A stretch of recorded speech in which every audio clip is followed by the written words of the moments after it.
Today on Locked On Red Wings, the Detroit Red Wings are picking 15th in the 2024 entry-level draft.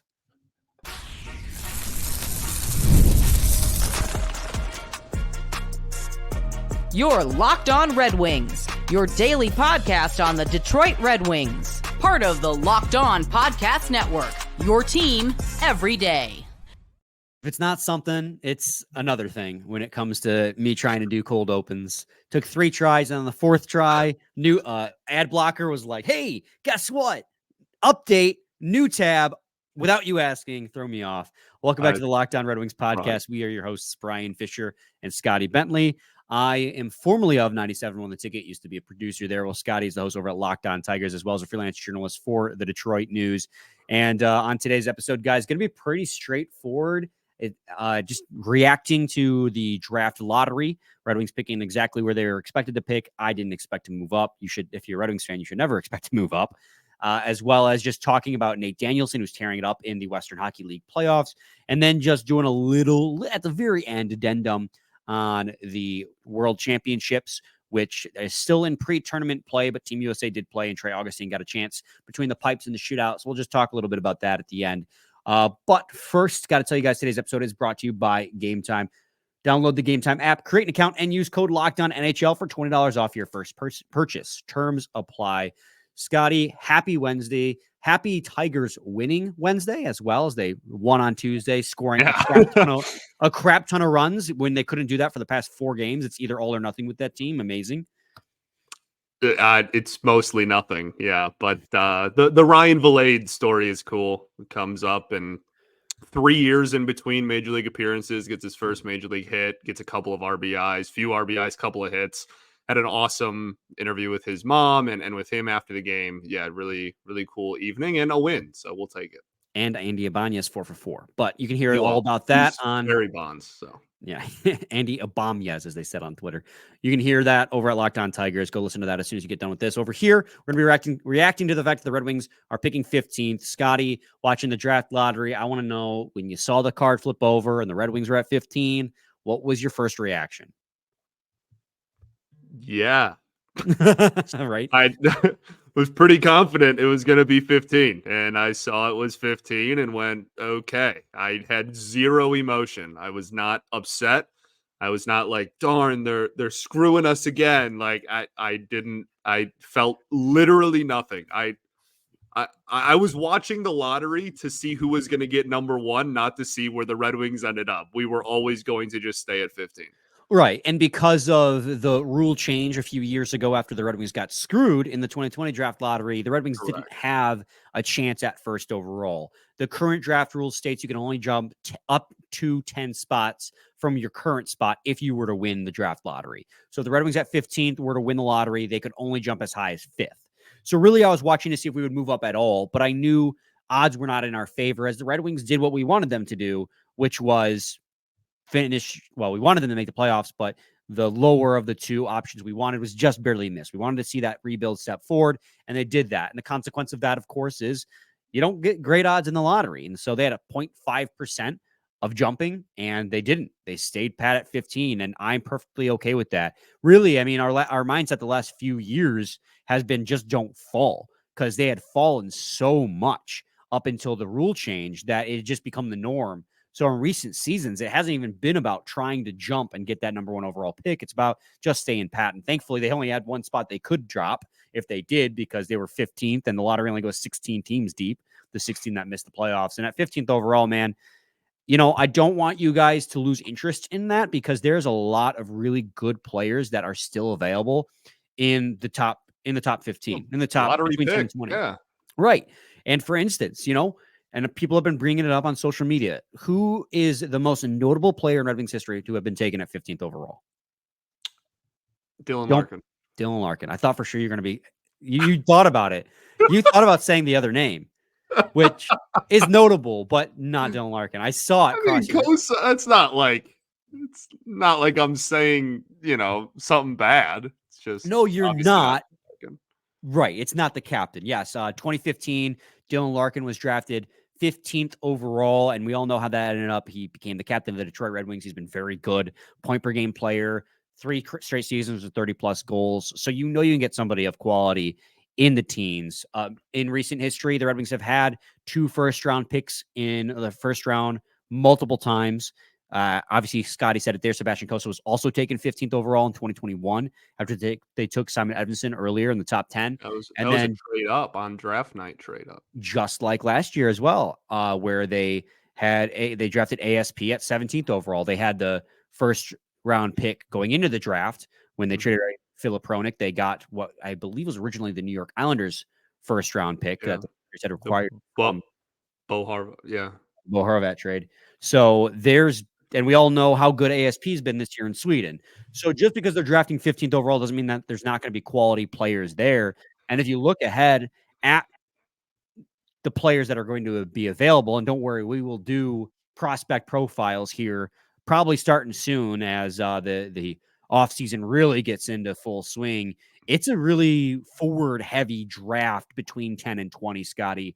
And I think everyone is going to kind of have one name circled that stands out to them. A guy that this time last year was projected to be like a top 5 pick, but has fallen. But we know him very well over here in Michigan because he plays down the road in Plymouth at the USA Hockey Ice Arena. That'd be Cole Eiserman of the USNTDP program, a very talented scorer in Cole Eiserman. He had a total of 58 goals and 31 assists this year with the U18 team. So 89 points in 57 games played. Yes, not bad at all. And a lot of people are probably wondering, oh, well, if he's that good, why did he slip? There's been a lot of questions about his work ethic as a player, and he only plays winger as well. But he's just 17 years old, born in 2006. Man, we're getting old. 183 centimeters, which is exactly 6 foot, and 196 pounds. But being 19, he's not even finished growing, so he could get taller. He's going to get heavier as well. Just a super talented scorer and puck distributor. It just comes down to work ethic. And that's the big red flag for me, though, just because I know that Eiserman's not going to take somebody who's a slouch. I mean, you look at the last 2 drafts, and he's taken guys in Nate Danielson and Marco Kasper who aren't like probably the most gifted scorers that were available, but had the most, had very complete games, as it were, and weren't afraid to win puck battles. So I don't know if there's going to be a fit there, but that's just off rip the name that I recognize the most. And I'm going to be eyeing as we get closer to draft day. Of course, once we do prospect profiles, we start talking to experts, that could change.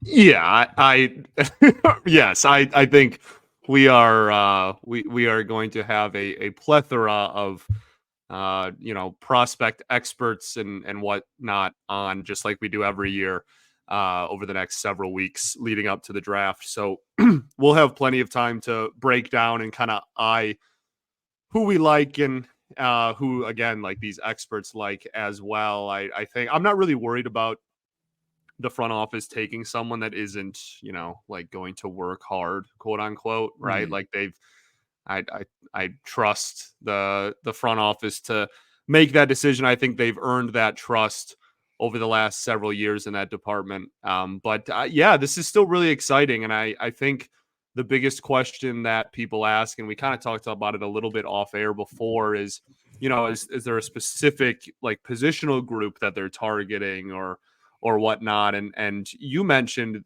before that this was a really deep forward class. There's just a lot of forwards in general. Between 10 and 20. A lot of the best defensemen, like for sure. Top 10, there's like 5 defensemen, and there is a possibility that people value forwards over defense and they slip. But sure, on that's the also NHL, like pendulum swinging the other way from last year, where like defensemen, weren't very prevalent early. So I think I think this is something I kind of regurgitate every year. Is I think, especially when you're not even if you are, honestly, I think they're just going to take best available. And like, we'll do a ton of prospect profiles and figure out who we think best available is going to be. And on draft night, it's all going to get blown up and people are going to take people we're not expecting. And it's all going to be a bleep show anyways. But at the end of the day, I don't think they're going into this like, well, we think so-and-so is better than so-and-so, but we really want, specifically, whatever, a right shot D-man, or we want, a left winger or something. Like, they're just going to go, who's the best available. Like, prospects take time anyways. You just got to go with the best talent on the board. And there is going to be talent on the board at 15. Absolutely. I mean, obviously, I know a lot of these players are still unproven in the Red Wings system, right? Like we've only seen Simon Edmondson, Moritz Seider, and Lucas Raymond of the recent draft picks make their NHL debut and be effective in their roles. So I understand there's a lot of players, a lot of prospects that are still unproven, but the cabinet's really full, right? Like Yzerman's done a good job of attacking needs where he sees them, and they have two really good goalies in the pipeline, and Cossa and Augustine. They have a lot of really good defensive prospects right now. They've got a handful of very good top 6 caliber forward prospects, 2 good center, top 6, middle 6 centers prospects. So not only because you're drafting 15th are you going to draft based on need, but you also don't have, at least in the prospect pool, that pressing need, at least from my estimation, right now. So you have a reason to draft best available for 2 separate reasons, like I just said, because you're drafting 15th and because you have really high caliber prospects at a lot of different areas. So it's just whatever is best, honestly, at that moment, go for it. And obviously, just to reiterate, we will be doing prospect profiles for guys that we would expect to maybe be where the Red Wings are. We're not going to do a Macklin Celebrini prospect profile because he ain't going to be there. But we'll definitely do Cole Yzerman and probably Carter Yakimchuk and things like that. I hope I pronounced that right. Michael Hayes, stuff like that. So stay tuned for that in the future. But as of right now, we're going to go ahead to segment 2. And when we return, we're going to talk about Nate Danielson, a current Red Wings prospect who's absolutely destroying the playoffs with the Western Hockey League. So stay tuned for that. Got to tell you guys today about Game Time. They're an authorized ticket marketplace of the NBA, which makes getting playoff tickets even faster and easier. Prices on the Game Time app actually go down closer it gets to tip-off, with last-minute killer deals, all-in prices, views from your seat, and their seat lowest price guarantee. Game Time takes the guesswork out of buying NBA tickets. And you can save up to 60% off buying those tickets right before the game starts with anything. Sports, concert, theater, whatever you want. And you save more when you choose a section and let Game Time choose the seats. So go to Game Time, and they will even credit you 110% of the difference if you find the same seats in a similar section for less. And your purchase is covered with the most flexible customer service policy in the ticketing industry. Take the guesswork out of buying NBA tickets with Game Time. Download the Game Time app, create an account, and use code LOCKEDONNHL for $20 off your first purchase. Terms apply. Again, create an account and redeem code LOCKEDONNHL for $20 off. Download Game Time today. Last minute tickets, lowest price guaranteed.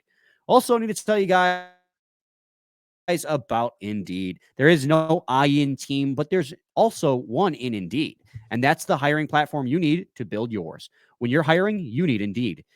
Indeed is the hiring platform where you can attract, interview, and hire all in one place. Instead of spending hours on multiple job sites searching for candidates with the right skills, Indeed's a powerful hiring platform that can help you do it all. And right now, guys, I was laid off a couple weeks ago. Not ideal, but I will tell you, almost every single one of the jobs I have applied for has been through Indeed, because I know this, and I know this is targeted towards people who are, trying to hire through Indeed, but applying through jobs through Indeed has made my life so much easier because there's not that unnecessary uploading your resume and then having to fill your resume back out again. So many sponsored jobs on Indeed. You click apply and it says, send them your application, and you hit yes, boom, it's done. I applied for 4 jobs in 15 minutes because of Indeed. So I will reiterate that it's not just people looking to hire, it's people looking for jobs that benefit by using Indeed. So, and with Indeed, you can join 3 million businesses worldwide that use it to hire great talent fast. I also love how you took the buffs off as soon as you heard me talk about getting laid off. So disrespectful of you. It's not even funny. The comedic timing was phenomenal. Start hiring now with a $75 sponsored job credit to upgrade your job post at Indeed.com/lockedon. Offer good for a limited time. Claim your $75 credit now at Indeed.com/lockedon. Indeed.com/lockedon. Terms and conditions apply. Need to hire? You need Indeed. Indeed, you do. Was so funny. Was so You funny. are such a jerk. You made You me look you made me look like a horrible person just now. That was insane. You That slid was them on, and actually wild. as soon as I said I got laid off, you just slowly took them and folded them. Yeah, dude, I just put them on. You were doing the read and I found these cool sunglasses on my desk. And so I put them on and then you were like, I got fired, by the way. I was like, okay. Laid off. There's a nuance there. I didn't get fired. I got laid off. You're There's right. a nuance. You're right. You got fired. I'm kidding. I'm kidding. Anyway, segment 2, Locked On Red Wings podcast. Nate Danielson of the Portland Winterhawks is just tearing up the Western Hockey League playoffs. They're going to the championship for the WHL. I won't say mostly because of he's got an entire team that's helping him out, but a big reason why they're going is because of how phenomenal he's been on this season. So he got traded this year about halfway through the season from the Brandon Wheat Kings, where he was the captain, to the Portland Winterhawks. And the reason they traded him is to put him with a contender, put him with a better team that'll help further his development, because the Portland Winterhawks are a much better team than the Brandon Wheat Kings. And it showed. He had 26 points through 26 games with the Brandon Wheat Kings. He goes to the Portland Winterhawks. His production nearly doubles in the same amount of time. 41 points in 28 regular season games with the Portland Winterhawks. In the playoffs, Scotty, he has had 21 points in 14 games. And in the last 3 games, he has 7 and is the Western Hockey League's player of the week. Nate Danielson is unlocking a new level in the WHL, and it excites me to no end that for this kid to make a professional debut. This is his, after this season, he will be eligible for the AHL. This is his 4th year playing junior hockey. So he is eligible after this season to go to the Grand Rapids Griffins. And I could not be more excited at the aspect of him taking that step forward in his development, because he is tearing it up in the Western Hockey League playoffs. Yeah, absolutely. And that's a guy, we think back to draft night, a year ago, we, with all of the profiles we did, a lot of people were really excited about a lot of different players, right? And Danielson wasn't necessarily low on anybody's board, but he wasn't, at the top of anybody's wish list. And very quickly, he kind of showed why Yzerman liked him so much. And you're seeing that. You saw that throughout the season. And like you said, especially lately, obviously it's gone kind of into overdrive, and he's upticked it even more. So yeah, it's really awesome. And when you think of, again, like we talk about just taking best available in the draft, but when you think of, the organization having depth up the middle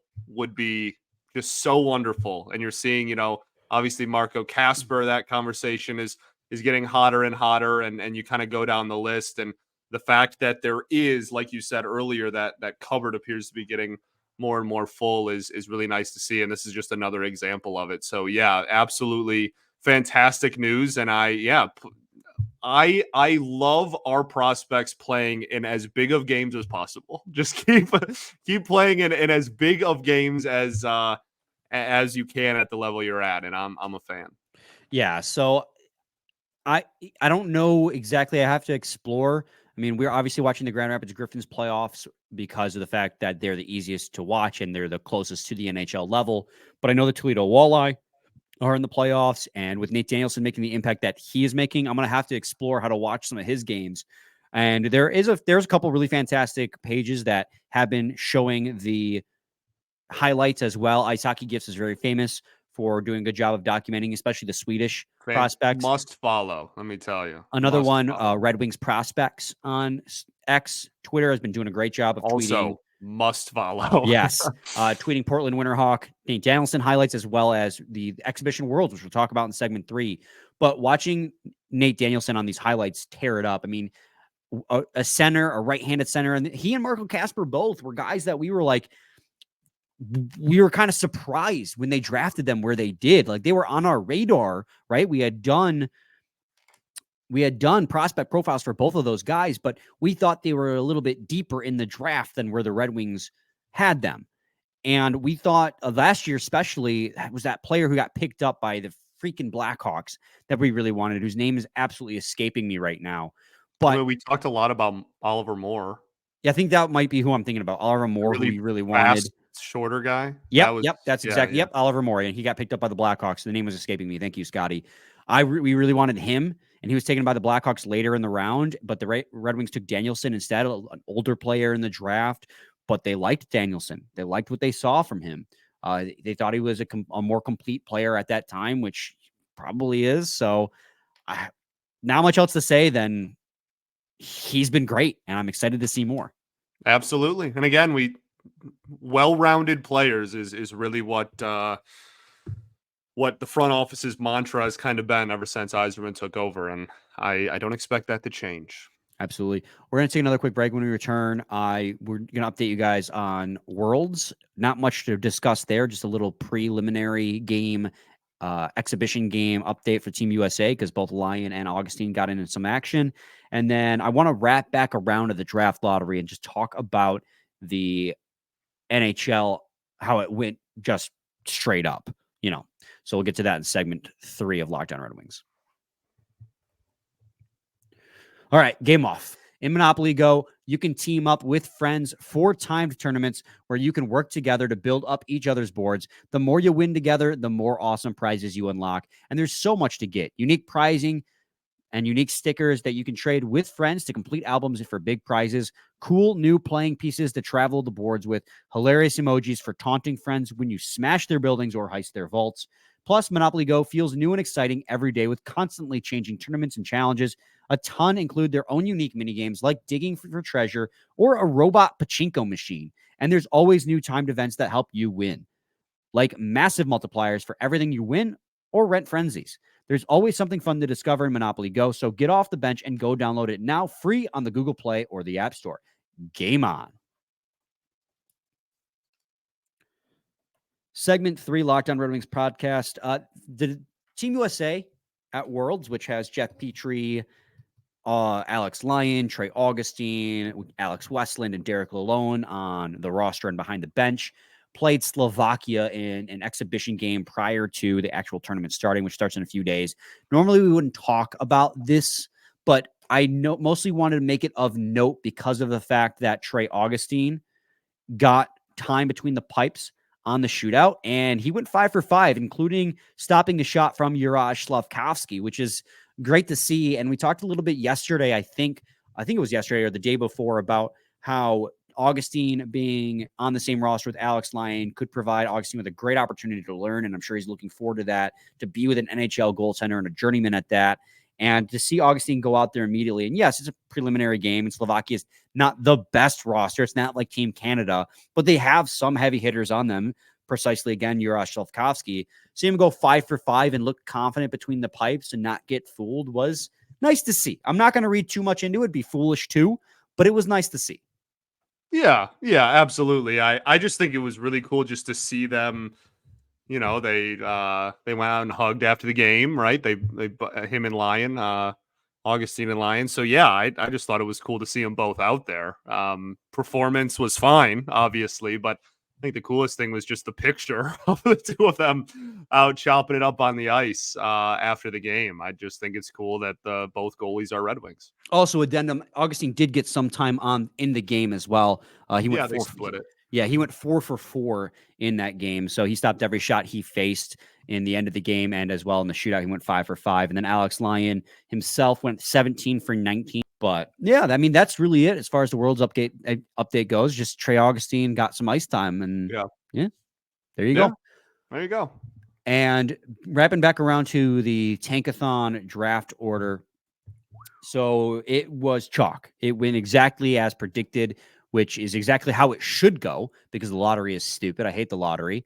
San Jose got the first round pick, or the number 1 overall pick, so they'll be likely getting Macklin Celebrini, barring some kind of draft day surprise. Chicago is getting the 2nd overall pick, which means because they got the 1st and the 2nd overall pick in back-to-back, that means they cannot get either of those picks next year. Anaheim got 3rd, Columbus 4th, Montreal 5th, Utah 6th, Ottawa 7th, Seattle 8th, so on and so forth, to Detroit at 15th. Scotty, when you saw the draft order kind of land as it is, I know in segment 1 you said you were just watching to see who got number 1, which is their really the only way to watch the draft lottery as a Red Wings fan this season. I mean, did you think it was, some people thought it was boring that it didn't go anywhere, that Buccigross was wrong on social media when he leaked? Or were you like me, where you're like, that's how it should be? It should just be chalk. I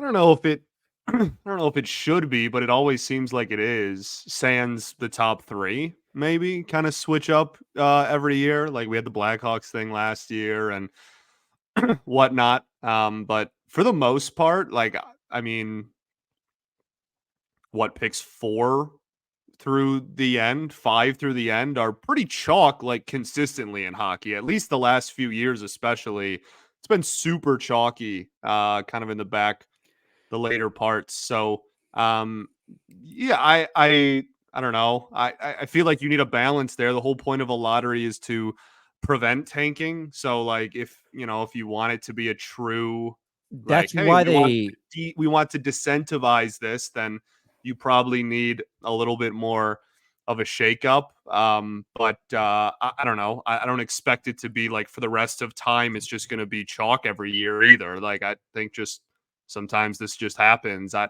didn't really think much of it. Maybe that's just because the Wings weren't in the mix this year. Maybe I'd be super pissed if the Wings had two and inevitably fell to 4 like they always did. But I don't know. I didn't really think much of it. I'm honestly glad San Jose got it. They were the team that them or the Ducks, I would have been okay with. Anybody else, I would have been a little upset. So also, like, it just makes me so happy that JD is happy. Locked On Sharks host JD Young. yeah. He's Also just a cool a cool thing in general. I mean, like the consensus number 1 overall pick, obviously. His dad is he works for the Warriors, so that's in the Bay, and so and Macklin Celebrini played for the Junior Sharks. Right. Yeah. Oh, yeah. It's a full There's circle just like moment. so many connections there. He kind of gets to stay in the Bay and be with his family and whatnot. I think that's cool. Speaking of Celebrini, what was not cool, He's so good, was his on-camera appearance at the draft lottery. He looked like he was being held there against his will. Yeah, he looked so miserable. Uncomfortable. He looked miserable. It's like they kidnapped him, like pulled him into a black van, and like they drove to the draft lottery. It's like, listen, kid. Also, the drama beforehand. One thing that suffers, and I'm very staunch as a fan. I'm very staunch. It should be chalk, because of the fact that, like, tanking is, yes, it's an organizational thing, but like these teams try, right? The Sharks players are playing for pride. They're playing for jobs. So when a team's just genuinely that bad, like, I think it should go to them. That's how I feel. And they have disincentivized tanking in this new strategy by doing, like, you can only win the lottery, so to speak, in back-to-back years. So if you draft, I think it's first or second, it might be third as well, you can't win again for like the next 5 years. So like the Blackhawks, they have to try winning now, because they can only draft as high as like 5th overall for the next few years or something like that. I don't remember the exact rules off the top of my head. But as a podcast host, chalk sucks. And so I remember when Buccigross leaked, leaked in air quotes. He had that tweet where he showed the draft order and had Utah 2nd overall, and people were like losing their minds thinking it got leaked. I called you, and I was like livid because I was like, this is like exactly like that. They're not beating the rigged allegations. And like, I know the draft lottery is done ahead of times, but like, it's so convenient that Utah would jump to 2nd overall in the draft when they're, it's going to be their first year and things of that nature. And I was like, dude, if this happens, I'm going to go off on the podcast. Well, because it was chalk, we lose that. And now it's like, well, yeah, it happened exactly how I wanted, which as a fan pleases me. But as a podcast host, it's like, because, root for radio. Sure. Fair enough. Yeah. I didn't really feel any type of way about it. I am, if this becomes a trend where, we look and we have 4 or 5 years of just chalkiness, then I think we're going to see some people maybe, I don't know, start to try and poke holes in the system or say that it should change again or whatnot. But maybe it's just because the Wings aren't in the mix. I'm not nearly as integrated into that mindset currently, but I didn't. Yeah. And again, I was pleased that the Sharks got it too. That I have no issue with that either. I mean, last year we got a little bit of drama where the top 3 got mixed up. Chicago jumped to top number 1 that's what I overall. said. I think I said like 4 through the end has been pretty chalk lately, and really the only mix up that happens is the top 3. Last year was just predictable. Like last year was the one where we all looked around and we were like, oh yeah, Chicago's definitely not winning, and then they won, and then like that one was felt very convenient. Yeah, that's the word. Felt very, very convenient, very good for the league. I'll put it that way. But I didn't think anything much of this year, really. We talked about it last year, right? We went on a big rant. That's like one of those. The drama was good for us because I was legitimately frustrated. I was like, of course, the offseason, they lose Taze and they lose Kane. Now they have another generational talent coming in. And I was like livid because they would get rewarded. And the Red Wings have never gotten rewarded in the draft lottery. This year, it's chalk. So it's all good. It's all gravy, baby. So here we are. Here we are. All right, Scotty, let's end things there. You got any final thoughts, bro? I don't think so, man. We ball. We do ball. We'll be back with a new episode tomorrow. Stay tuned for that. Same time, same place. Your team every day. Every day.